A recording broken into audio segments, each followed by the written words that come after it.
Those who face eternity easily forget what a lifetime means, what an ending means. You know it doesn't have to be this way. No, Kunavang, it does. They need me.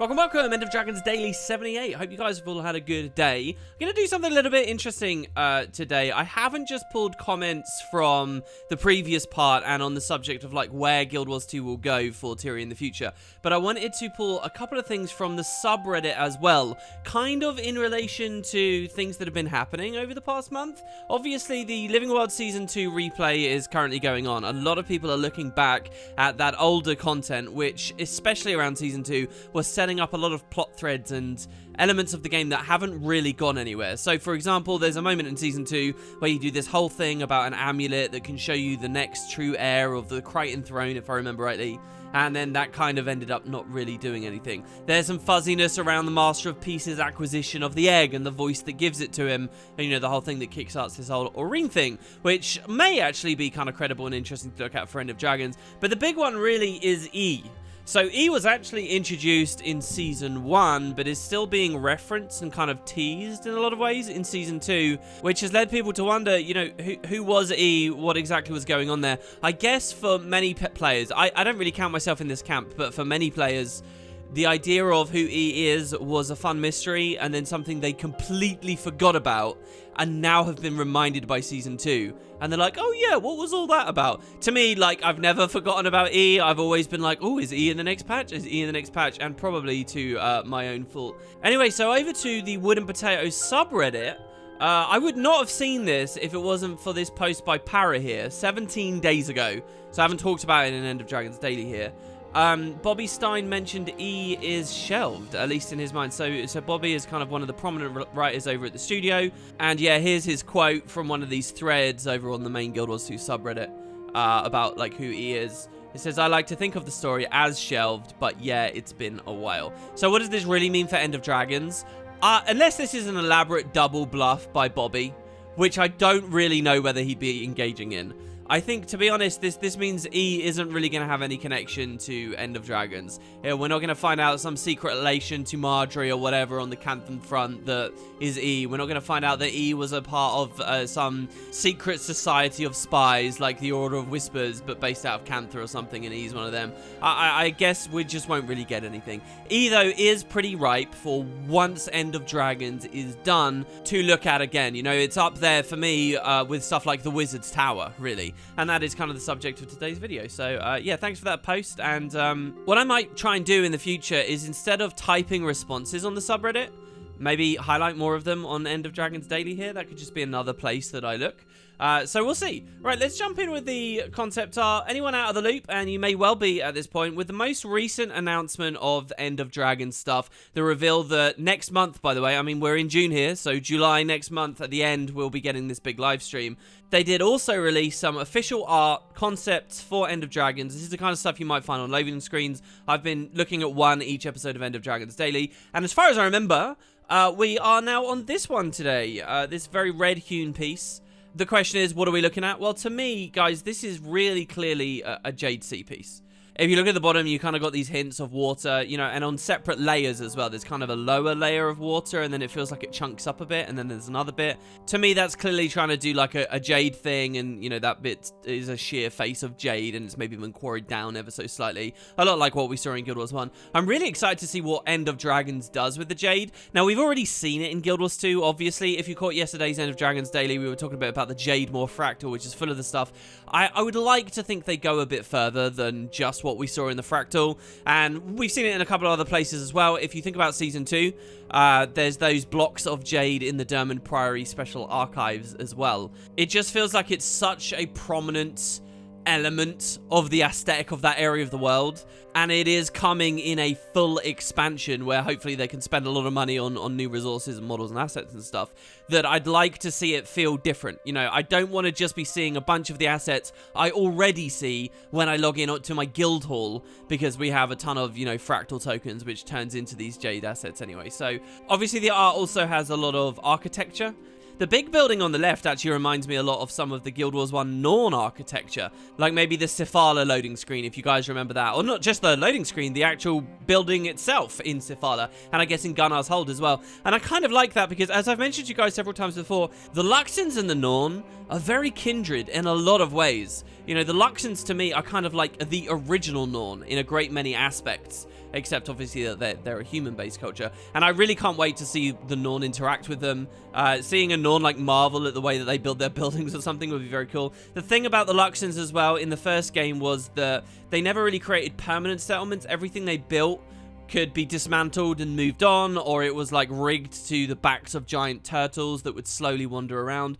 We don't really get a great sense of any turtles in this shot, I don't think. I mean, maybe on the back right a little bit. It feels like that might be a turtle, like, curled up asleep or something, and they've built around it. It's funny, looking at some of the lower buildings, they just give me an impression of like a seaside bar or something, you know? And it's funny to think about how technology might have influenced these cultures. We always talk about technology in terms of Kaineng, but considering the Jade Sea as well might be fun. In the background, it kind of looks like there's a giant wave there as well, like a giant frothing wave. Are you guys getting a sense of that? It almost feels like we're in a cave with those god rays coming down. So maybe this is one of those small islands. There is actual solid ground going on here. And the last thing I would say, you might be wondering, why is this so red? I don't know whether there's any really super tangible reason for it, but do consider that red was like the Luxon color in the first game, and Kurzik was blue. So, to me, that's just more evidence that we're going for more of a Jade Sea kind of Luxon looking thing here. And more than just the Jade Sea, I really do think it's about the people, the Luxons, and that's what we see. Could this be a loading screen for some kind of new form of Cavalon located elsewhere? Who knows? So let's run into some community response from the last part. First, Mind Over Meta says, if the gods left to save Tyria from the inevitable fallout of a war with the Elder Dragons that they didn't believe in, isn't the logical next step for the story in the franchise be their return after the world has been rid of them? Well, absolutely, I think you've got a really, really good point here. I actually think if there's any through line, any way of building the Elder Dragon story into whatever comes next, this is the best one, because that does feel very cohesive. It works perfectly. I mean, this is what Path of Fire explained to us in that library scene, right? Cormyr blatantly said, look, we couldn't see a way through this battle with the Elder Dragons that wouldn't completely mess this planet up. Balthazar's gone rogue at this point. Abaddon had gone rogue in the past. So what we're really doing is trying to find another place in the mist. We're trying to build up some kind of haven. Now, there's lots of questions you can start asking after that. Like, why do you see yourselves as shepherds of life and creating these environments? And what was your home? Where are you from? There's so much fun stuff we can ask the gods. But that general motivation is pretty clearly laid out. In fact, I think it might be unfair for me to say it's clearly laid out. It's not actually the library scene we hear some of this, is it? I believe it's in one of those Path of Fire lore books. I talked about them recently on End of Dragons Daily. Really incredible feature from that expansion. I want to see more of it in End of Dragons. The idea is that you could collect lore and it was fully voice acted. And I think I gave you guys the Order of Shadows one. Well, there's another one about the Forgotten, and I think it's there that they talk. Like, there's a Forgotten voice actor that explains the gods have gone to another planet. I should insert that audio. We'll end today's video with that audio for you guys. That could be pretty fun. So yeah, I like this. I think it works. I have talked openly in the past about being a bit worried about returning to the gods, and I feel like the story's been tampered with. It's a bit too enigmatic. The pieces don't, like, connect in enough ways.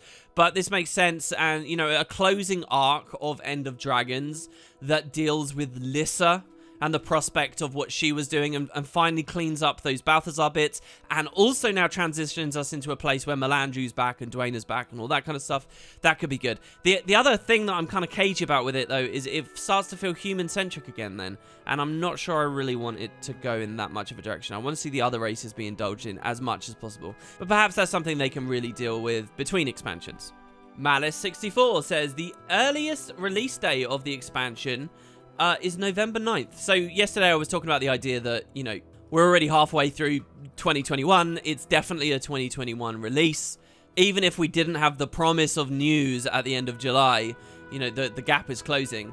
Malice says, actually, November 9th is the earliest, because if you count 1 week of each of the 24 steps of the story replay achievement with the legendary amulet, it's gonna take you up to the 9th. There's no way they would release the expansion before people complete that one.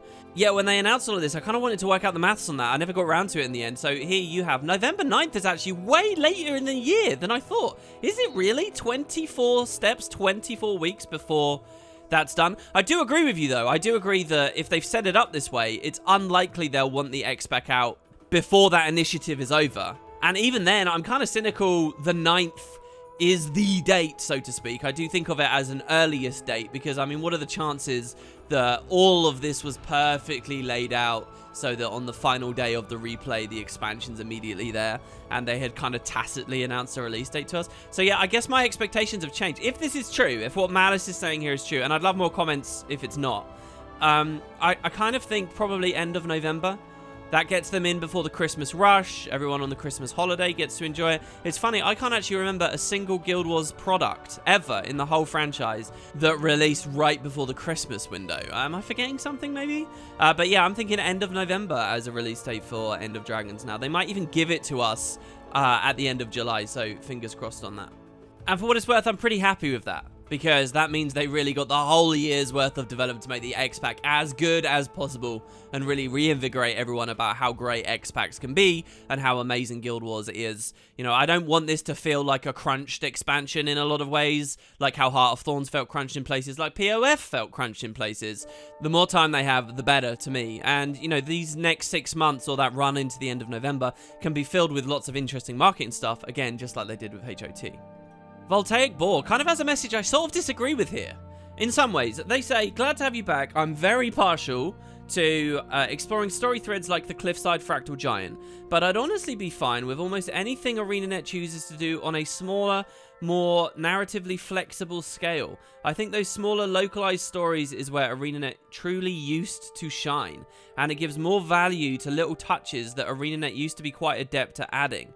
I'll never forget how impressed I was that in some corner of Divinity's Reach, 3 kids play a game of Bandit Seraph Ministry and then run home for dinner. When they come back to resume play, they switch up their roles. I can't think of another game of this scale that takes so much care to make pockets of the world come alive with little flourishes like that. Just think, a high-octane we must do this or else narrative tends to devalue such things, which is a shame because ArenaNet does it better than most. So this is an amazing comment. I love that we've got someone here who really properly appreciates the ambient dialogue that was being filtered around like Divinity's Reach and all those core maps. It was one of the things, and I agree with you here completely, that 2012 did so well. All that voice acting, all that NPC interaction, all that like immersive, feels different every time you go to that area of the world because sometimes they're talking and sometimes they're not. Like, ArenaNet really bent over backwards for that stuff, and I kind of hate that most people miss out on it. You know, when I did my Guild Wars 2 personal story LP, the opening branch of it, just the core stuff, you know, I opened my videos with vistas and with those ambient scenes because there are so many of them and they're so good. I agree that that stuff's amazing, but what I kind of disagree on is the idea that that can drive, like, the main story. To me, that's background, that's flavor, that's additional stuff that makes Tyria feel like a populated, well-lived-in area. That's not necessarily the same thing as presenting a long story for people to play through and like this sense of a campaign, a beginning, a middle, and an end, a big bad, and all that kind of stuff. I feel like they're kind of separate systems, and I don't know that just because ArenaNet was good, and still is good, at dropping random NPCs around and kind of bringing a lot of flavor to the moment-to-moment areas, I don't know whether that does mean they've always been good at character-based stories. I actually think they're really bad at character-based stories. I'm not particularly connected to any of the villains of this franchise, and it's not just because the Elder Dragons have been the big bad. There have been pawns, there have been sentient creatures in many places that I never really got to indulge in enough, and when they do it well, like say Palawa Joko, we don't get enough of them on screen. So I'm not convinced that they'll be adept at a lower stakes world right now. There's definitely the potential there, don't get me wrong, and it's not unworkable, but I don't know whether it really is what this studio's always excelled at. For what it's worth as well, the idea that if you have a high-octane, high-stakes main story, it kind of starves away all those little bits of flavor. Maybe you've got a good idea, but let's actually look in practice I don't think Dry Top or the Silver Waste necessarily lost out on all of those smaller stories. Maybe Heart of Thorns did. Did POF lose out on those? Didn't a lot of those environments around Amnoon and around Vabi and anywhere where there were populated people have a lot of chance to express those things? I think it did. And what about Living World? You know, when we were on Ember Bay, wasn't there a lot of small stuff like with the circus there? When we were in the domain of Istan, couldn't we bum about the library and get a lot of small, kind of more relaxed stories? When we were in the Jahai Bluffs, couldn't we interact with a lot of the townspeople there? I mean, many of them were being oppressed, right? Or feeling the fallout of Palawa Joko and all that kind of stuff. But we did get the small stories. When we went to the Char Homelands in the Icebrood Saga, wasn't that entire map kind of really good at that stuff? When you look at like the Visions of the Past mission where we were escorting the tank and we got to really get to know Ryland's warband, that was almost entirely that kind of dialogue, and they actually did it pretty well. And that's a good contemporary example as well, by the way, which gives me hope about the future era of Guild Wars 2. So I don't know whether I really agree that the high stakes have robbed us of a lot of stuff. This is definitely something that I think ArenaNet need to work on. My recent experiences in Final Fantasy XIV and looking at how much people love the story there, and especially with their most recent expansion, you know, I really do think the one big difference is characters. Really well-rounded, realistic feeling characters for us to latch onto, to like or dislike, and the same with villains as well. That MMO has an insane reputation as having a brilliant story now, and that's really the fundamental thing that I think that Square Enix do good and ArenaNet do not at the moment. Little comment from Simon M, who says, "You are forgetting the mouth of Morgemoth was a serpentine creature. Bubbles may be a kraken." Yeah, look, don't get me wrong. I said it yesterday. I like the idea of it being a kraken more than anything else, really. Really go with the octopus, squid-like thing. That would be really cool. As for the mouth of Morgemoth, yeah, it was kind of serpentine, but let's be real, guys. What they were doing there is they were going for like a vine aesthetic. Don't forget, the point of Morgemoth is Morgemoth was everything. It was the jungle. It was all the stuff we were moving around on. And yeah, like there was this eventual thing that you could fight in the open world, and Loranthe kind of has some dialogue saying it is Morgemoth.